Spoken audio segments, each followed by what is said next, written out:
बंगाल चुनाव में जिसका डर था वही होता हुआ दिख रहा है। कल पहले फेज में बंगाल में वोटिंग हुई, उसके बाद रात भर जो ईवीएम का नंगा नाच हुआ है, जगह जगह ईवीएम देखने को मिला। और कई जगह तो ऐसी ईवीएम देखने को मिली कि सील मारा हुआ लॉक का और ईवीएम है खुला हुआ। इस तरह की तस्वीर पश्चिम बंगाल से निकल के सामने आई, जो चौंकाने वाली है। हमने कल आपको एक वीडियो दिखाई थी किस तरीके से टीएमसी की एक विधायक ने बड़ा आरोप लगाया था कि बटन कोई सा भी दबाया जा रहा है, और बटन जो है दबता अगर है दो जोड़ा फूल पे, तो वोट जो दिखा रहा है वीवीपैट में वो कमल का दिखा रहा है। वो हम नहीं कह रहे हैं, ये टीएमसी के एक महिला विधायक है, उन्होंने इतना बड़ा आरोप लगाया। वो आरोप की वीडियो भी हमने आपको दिखाने का काम किया। चलिए, ये आरोप तो समझ में आया, लेकिन रात भर जो ईवीएम अलग अलग जगह अलग अलग गाड़ियों में देखने को मिला, क्योंकि 6 बजे तो वोटिंग खत्म हो गया, महज पोलिंग बूथ से और जहां पे वोट ईवीएम रखा जाता है, स्टोर किया जाता है, स्ट्रांग रूम की दूरी बहुत होगा तो 20 मिनट, 15 मिनट, आधा घंटा, लेकिन 4-4 घंटे बाद तक ईवीएम सड़कों पे देखने को मिली। ईवीएम का सील जो है खुला हुआ वो देखने को मिला। देखिए, पहली तस्वीर आप दिखाइए, फुल स्क्रीन आगे दिखाइए फ्रंट में, किस तरीके से गाड़ी के अंदर ईवीएम रखा हुआ है और ये पुलिस वहां प्रशासन है, आम लोग उसे घेरे हुए हैं कि भाई ये ईवीएम जो है इतने घंटे बाद सड़क पे क्या कर रहा है, स्ट्रांग रूम में क्यों नहीं गया। दूसरी ईवीएम की तस्वीर देखिए, आते हैं फिर उन 65 अधिकारी पे जो ज्ञानेश कुमार से बगावत करके सुप्रीम कोर्ट चले गए। क्या खेल है उसका वो आपको बताइए। लेकिन दूसरी ईवीएम की तस्वीर देखिए, दूसरी तस्वीर पीला बस है, इस बस में ईवीएम भरा हुआ है, और ये जो बस है ये पोलिंग बूथ से निकलता तो है स्ट्रांग रूम के लिए, लेकिन लंबे समय तक स्ट्रांग रूम पे नहीं पहुंच पाता है और कई घंटे बाद जनता इसे पकड़ती है, ये देखने को मिला। तीसरा देखिए, तीसरा वहां के जो लोकल है न्यूज 18 का, वो दिखा रहा है कि किस तरीके से ईवीएम जो है सील का मुहर लगा हुआ है, लेकिन ईवीएम खुला हुआ है।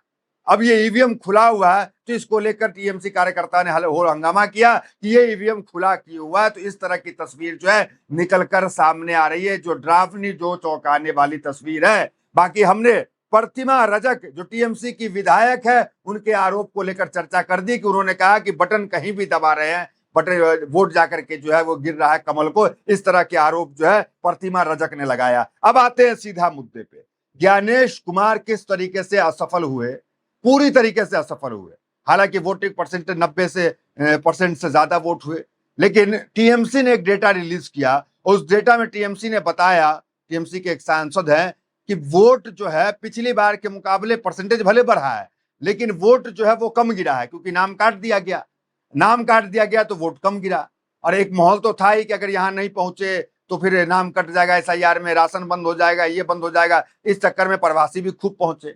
ये तमाम मामला है। एक मामला तो ये ईवीएम का हमने आपको बताया। दूसरा मामला, सूरत से गुजरात से स्पेशल ट्रेन चला करके जो है वो बंगाल में भेजा गया। अब वहां के बीजेपी इकाई के लोगों ने झंडा दिखाकर भेजा, जय श्री राम के नारे लगाकर भेजा। तो क्या ये वोट चोरी नहीं है? मतलब आप, रेल मंत्रालय है आपके पास है, रेल मंत्री आपके पास है, तो आप कोई भी कदम उठा सकते हैं एक राज्य के चुनाव को प्रभावित करने के लिए। तो ये सवाल तो उठता ही है कि सूरत से जो हजारों लोग आए उस रात, जिस रात कल होकर वोटिंग थी, और आज रात सूरत से पहुंचे, तो ये तो वोट चोरी को लेकर एक सवाल गंभीर उठता ही है। अब आते हैं सीधा मुद्दे पे कि कैसे ज्ञानेश कुमार के खिलाफ 65 अधिकारियों ने बगावत कर दिया, और बगावत करके 65 अधिकारी क्या कह रहे हैं जरा वो देखिए। देखिए ज्ञानेश कुमार के खिलाफ क्या कुछ हुआ, जरा हेडलाइंस देखिए। क्या है headlines? Conducting polls but can't vote, 65 election duty officer deleted from Bengal SIR list. 65 चुनाव आयोग के ऐसे अधिकारी हैं बंगाल के जिनका खुद का नाम एसआईआर से काट दिया गया, एसआईआर से हटा दिया गया। वो चुप नहीं बैठे, वो बगावत कर दिए ज्ञानेश कुमार के खिलाफ और सुप्रीम कोर्ट चले गए। हेडलाइंस देखिए, चुनाव कराने वाले अधिकारी ही नहीं डाल पाए वोट, 65 अफसरों ने खटखटाया सुप्रीम कोर्ट का दरवाजा। तो 65 जो है वो अफसर जो है चुनाव आयोग के, वो ज्ञानेश कुमार से बगावत करके जो है वो सुप्रीम कोर्ट का दरवाजा खटका दिए। अब क्या कुछ उनके वकील कह रहे हैं जरा वो हम आपको बताते हैं। न्यूज 18 की हेडलाइंस है कि उनके वकील कह रहे हैं कि 65 याचिका, किससे कह रहे हैं? सीजीआई से कह रहे हैं।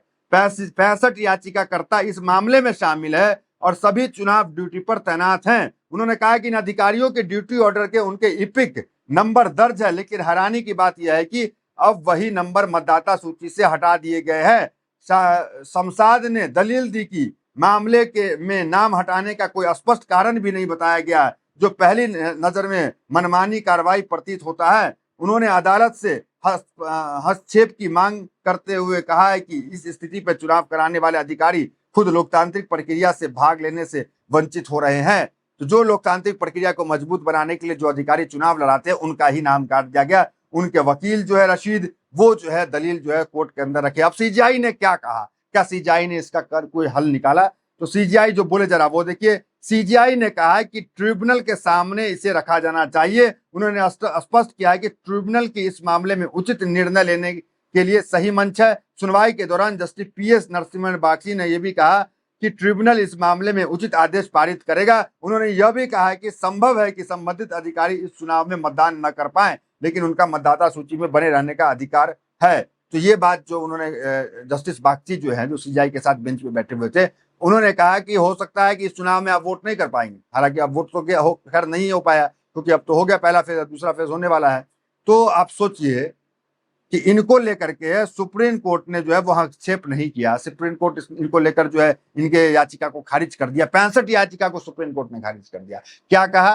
ट्रिब्यूनल जाइए, ट्रिब्यूनल से फैसला होगा। और ट्रिब्यूनल की हकीकत आपको बताते हैं। ट्रिब्यूनल के अंदर 27,10,000 जो है वो नाम है ट्रिब्यूनल के अंदर, और उस ट्रिब्यूनल ने कोर्ट के आदेश के बाद महज 139 नाम को जो है वो हरी झंडी देने का काम किया। मतलब 27 लाख से ज्यादा ट्रिब्यूनल में केस है अभी, और सिर्फ 139 लोगों को जो है ट्रिब्यूनल पास किया, क्लीन चिट दे दिया। मतलब सोचे कि आंकड़ा कितना कम है, 0.0001% का आंकड़ा है। मतलब इस चुनाव में तो कोई किसी हाल में जो है वो वोटिंग कर ही नहीं सकते चुनाव आयोग के वो 65 अधिकारी। बाकी तो बंगाल के जो लोग हैं, जो मतदाता है, वो प्रभावित हैं इससे। तो कुल मिलाकर अमित शाह क्या कह रहे हैं इस पे, हमने ईवीएम को लेकर तमाम चीज आपको दिखाई। अभी एक बात और बता दें आपको, पहली बार देश के अंदर ईवीएम खोला जा रहा है। ये जो है बॉम्बे हाईकोर्ट ने आदेश दिया, क्योंकि महाराष्ट्र के अंदर ईवीएम को लेकर बवाल हुआ था। याद कीजिए, हरियाणा चुनाव में भी ईवीएम को लेकर बवाल हुआ था कि बैटरी 99% क्यों है।